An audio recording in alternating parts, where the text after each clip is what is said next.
Did you want a closer look?" Startled, I pushed my glasses back up on my nose, and desperately hoping my face wasn't as inflamed as it felt, I answered him. "Yes?" His lips curled up into a smile as he gestured me over. "Come on, I'll show you exactly what I'm looking at." Tucking his hammer into his belt, he climbed down the stepladder. "Here, you climb up." Hesitantly, I climbed up those few steps, and then his hand settled on the back of my leg.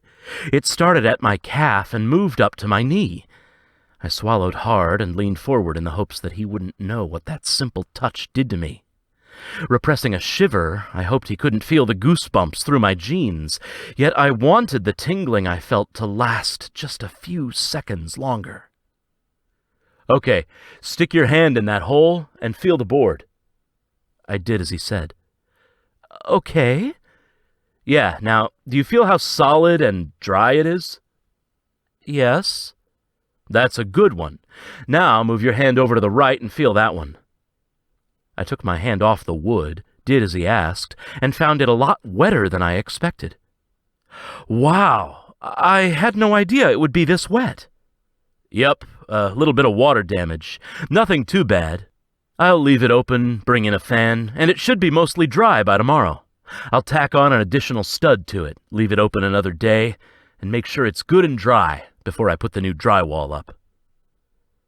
His hand remained on my leg as I climbed down, which was good since I shook more coming down than going up.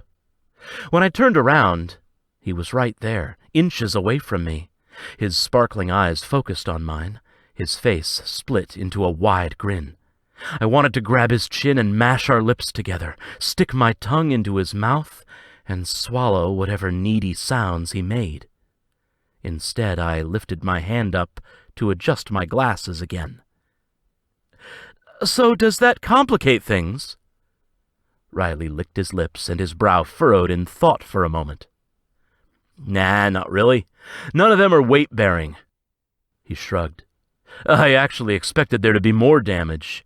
We'll get it all dried out, and then I'll reinforce the weak stud and the ones on either side. Then you should be just fine." "Sounds good."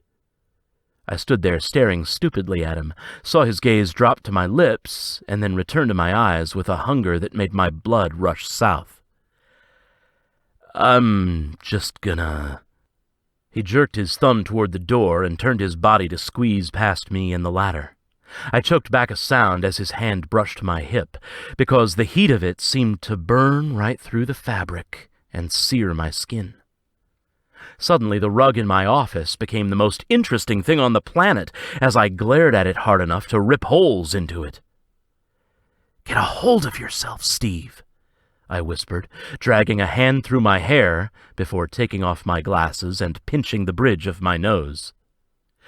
"Baby steps. You don't even know for sure if he's interested." "Talking to yourself again?" Riley asked with mischief in his tone as he came striding back into the room with a couple of 2x4s. "Crap, what is he, a ninja? Where was the wood? Oh, wait, it's in my pants. Hell's bells, not now."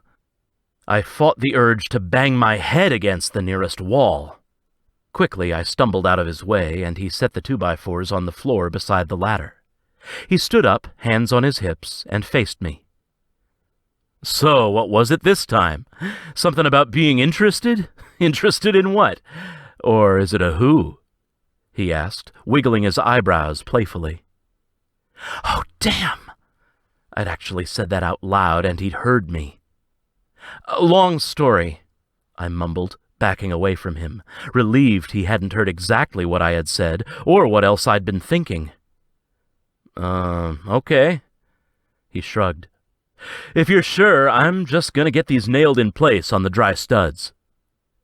Slinking back over to my chair, I sat down, dragging my laptop back into my lap, and pulled up the contract I'd been reviewing.